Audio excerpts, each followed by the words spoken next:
জাবিরকে বলছেন, জাবির তোমার আর কোনো কষ্ট আছে কিনা? বিশ্বনবী মদিনার রাষ্ট্রপ্রধান যখন হলেন, জাবির বললেন, ইয়া রাসূলুল্লাহ, আমার কষ্ট হলো, আমার বাবা উহুদের ময়দানে গিয়েছে, আমরা অনেক টাকা ঋণের বোঝা নিয়ে ঘুরছি। ইয়া রাসূলুল্লাহ, ইয়া হাবিবাল্লাহ, ঋণের বোঝা টাকাগুলো নেয়ার জন্য আমাদের কাছে আসে। আমাদের কাছে যখন আসে, আমি ঋণের বোঝার টাকাগুলো ফেরত দিতে না পেরে আমি লজ্জিত।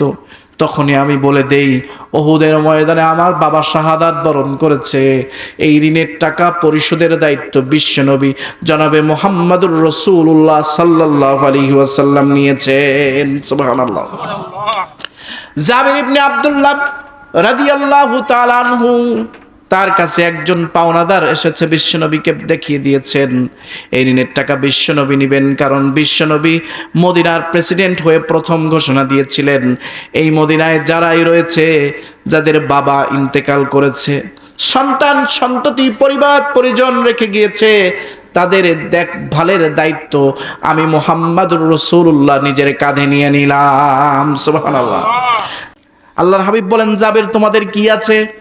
বলে, ইয়া রাসূলুল্লাহ, ইয়া হাবিবাল্লাহ, আমাদের তেমন কিছু নাই, বাবার রেখে যাওয়া কিছু খেজুরের গাছ আছে, খেজুরের একটা ছোট্ট বাগান আছে। রাসূল বলেন, জাবির তুমি রেডি থাকো, খেজুরের বাগানটা যখন খেজুরের সিজন আসবে, খেজুরের বাগান থেকে তুমি খেজুর পারবে। আর একটা গোলা রাখলাম, এর মধ্যে একটা বড় গোলা, এই গোলাটার মধ্যে তুমি খেজুরগুলো রাখবে, বাকিটা দেখো আমি মুহাম্মদ সাল্লাল্লাহু আলাইহি ওয়াসাল্লাম তোমার ঋণের টাকা পরিশোধ করে দেই। খেজুরের সিজন আসছে, জাবির ইবনে আব্দুল্লাহ কয়েকটা গোলা প্রস্তুত করে বড় একটা গোলা রাখছে।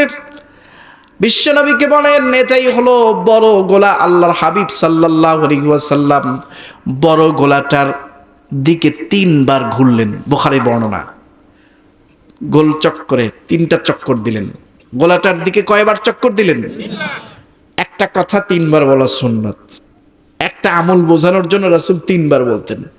এই গোলাটার মধ্যে 3টা চক্কর দিয়ে আল্লাহর হাবিব সাল্লাল্লাহু আলাইহি ওয়াসাল্লাম বলছেন, জাবের রে, আমি এই গোলার উপরে বসলাম, তুমি খেজুরগুলো আনতে থাকো।